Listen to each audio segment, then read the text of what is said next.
Uy, Kakain na si nanay. Ano yung pangalan ni nanay? Nanay Cecilia. Nanay Cecilia. Cecilia. Ay, tutoy. Ako na nga, tutoy. Yan, support niyo po Dong Henry Vlogs. Yan, isang charity vlogger din. Nais makatulong sa kapwa. Thank you. Mga kalingap, subscribe nyo po Dong Henry Vlogs. Mabuting tao, mabait. Subscribe nyo po Dong Henry Vlogs. Shout out sa inyo lahat.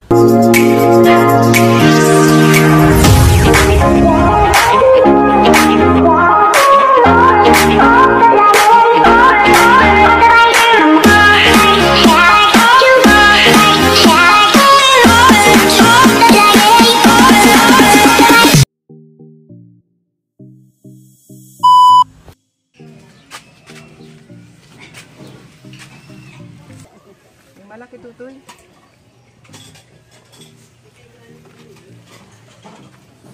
Yan. Yun po. Kuha mo, tutoy. Kakain na si nanay. Ano yung pangalan ni nanay?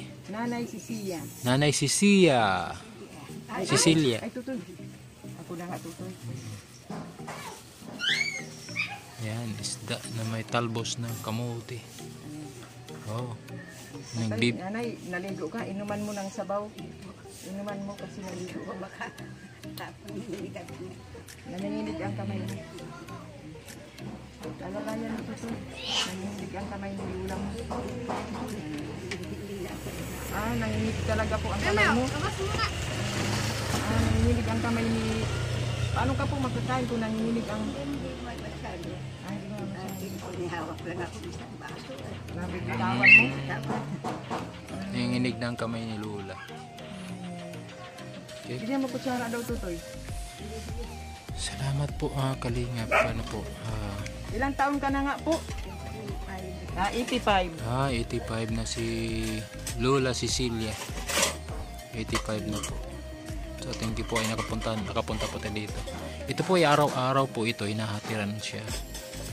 Dahil medyo may lalayo konti at hindi na rin kaya niya maglakad. Stainless po kasi yung... Ay, may stainless ang paa ni nanay. Thank you, Lord. Thank you, Lord, sa pagkain. Bless mo po, Panginoon, ang pagkain ni Nanay Cecilia. Nabagbigay ito ng kalakasan. Ayan. Wow. First God. Wow. Sarap, nanay. Sige, ubusin mo sabaw. Parang nagutom ako na ya. Sige, nay. Yan. Sarap po ng kain ni Lola. Tama ka.